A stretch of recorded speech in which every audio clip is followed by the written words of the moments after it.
Magandang araw mga kaibigan. Bigyan natin ng opinion, reaction itong post ng Batas PH 8 minutes ago. Tungkol ito sa post ni Senator Amy Marcos na hihirangin ng Ombudsman si Secretary Boying Rimulya, although hindi naman niya sinabi kung anong pizza. Hello, lumalabas, parang immediate, parang napili na siya. So, pag nalaman ito, Secretary Rimulya, magse-celebrate na siya. Lang ito ngayon, nagsalita ang Supreme Court spokesperson na purnada ang celebration ni Secretary Boying Rimulya. Supreme Court spokesperson clarifies, no shortlist yet for Ombudsman post. Wala pang napili ng JBC, Judicial and Bar Council. Wala pa. Just in, Supreme Court spokesperson Attorney Camille Su Ting clarified that there is no short list yet for the Ombudsman position as the Judicial and Bar Council deliberation for the applications of 17 applicants remains ongoing. This came after Senator Amy Marcos claimed that Rimulya is set to be appointed as next ombudsman on Monday, October 6, 2025. Ano ba ito? Ay, Senator Amy, I don't know kung saan nanggaling yung kanyang source na ako mismo nabasa ko yung kanyang post sa kanyang official Facebook page na ano naman sabi niya doon, itim pa rin ang kulay ng bansa kasi nga nilalapastangan ang hustisya, ang konstitusyon. Pinipilit nilang gawing ombudsman ang isang tao na hindi naman kwalipikado, may kaso pa kung ano-anong sinasabi doon. So, I believe maraming nagmamahal sa mga Duterte, lalo na kay BP Sara, medyo worried kasi nga sabi ni BP Sara, ni Senator Amy, kung nila itong ombudsman, Plan C. Yung Plan A is charter change or people's initiative, it failed. Plan B is impeachment ni BP Sara, it failed.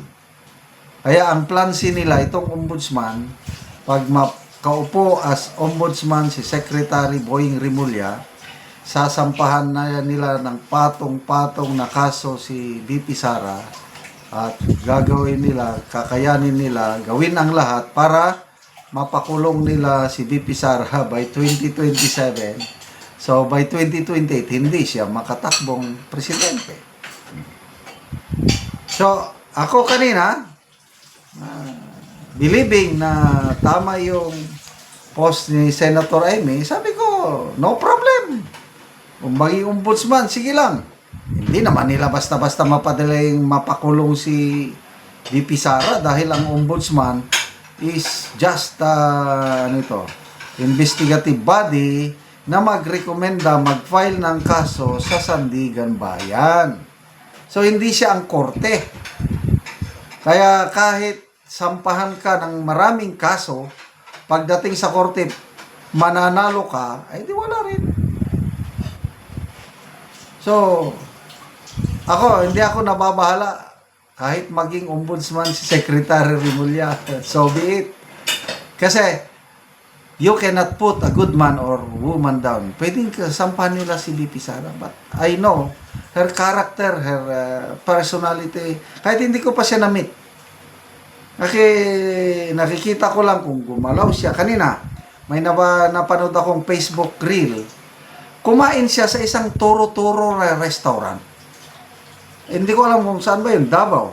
Wala lang, turo-turo lang. Isang cup na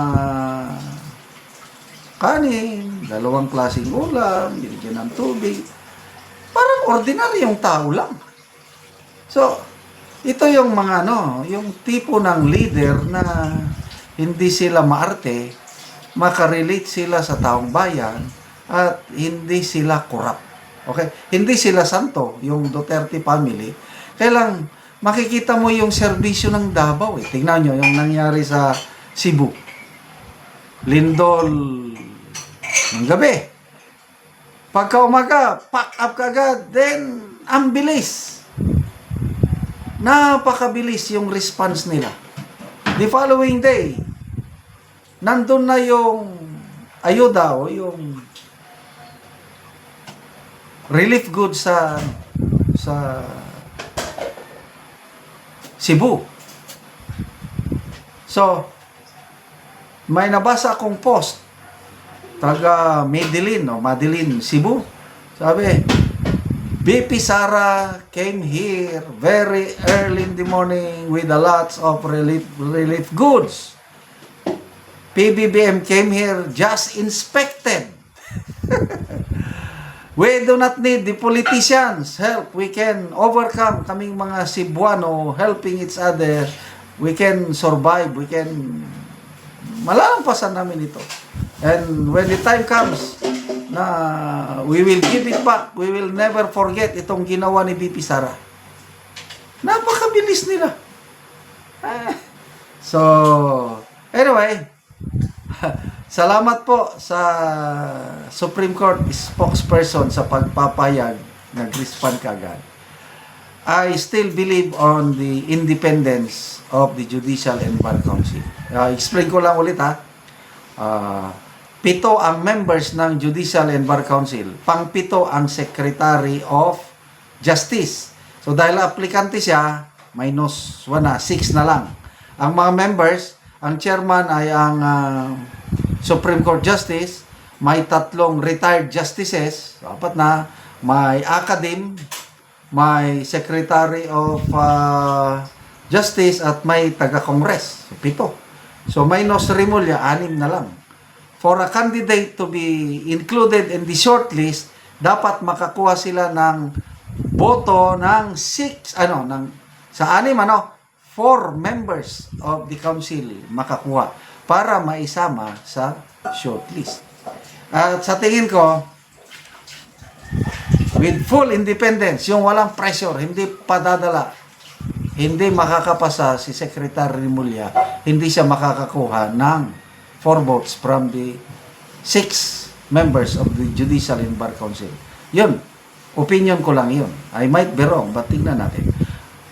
So, sayang, napurnada ang ombudsman dream ni Secretary Remulla.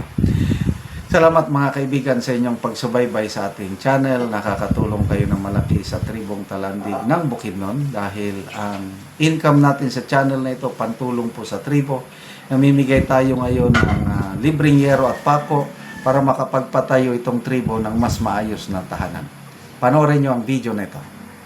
Nani ang mataga no gyero. Ayo sir sa imong hinabang labaw sa tanan sa atong Ginoong So, mao ni ang balay ni Lolo. So, tuluan na kayo siya kay gipang butangan lang og each ka step. Kung muulan, so tuluan gyud siya.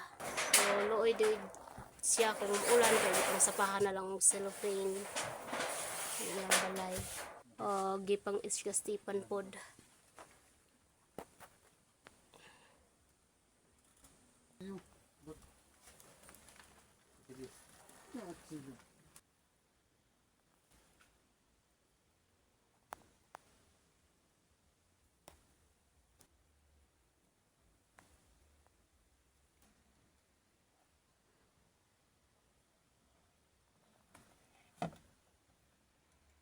Sa pila na ni katuig ko lang imong balay sa nainani na. 14 na katuig. So 14 years na. So aya pa napulihan og gyero kol. Daw aya pa gyud. So nganong ka aya pa man mapulihan og gyero? Aya pa ipulihan kay na diyan magbagyo, wa pa ni maghigbagyo na. So Natulpod gibagyo nga nasuruyan pila na imong edad? 66. So 66 na ka. So na kay mga anak kol. Unong kabok, So 6 kabuok. So na duha ang wala magkapamilya. so duha ang wala ka pamilya. So asa imong asawa day? Tuwa sa Cagayan, Ah, nagtrabaho so nagtrabaho ang iyang asawa tungod sa ilang kalisod. na may so college. ayaw pa daw ni May college. mapulihan ang ilang balay nga yero. Kung kalisod ang akong asawa ayaw pagin makabalay og eksakto kung kay dagi tao kayang gitasag nga makatabang sa among mga problema. Sige call kay makatagaan naman ka call so mag-atop na ka. Makatok na ko. Makatop na ka. Kay Dili na kapanglupad na gid ka kaya tuloy. kay hinangin. Sige, salamat call.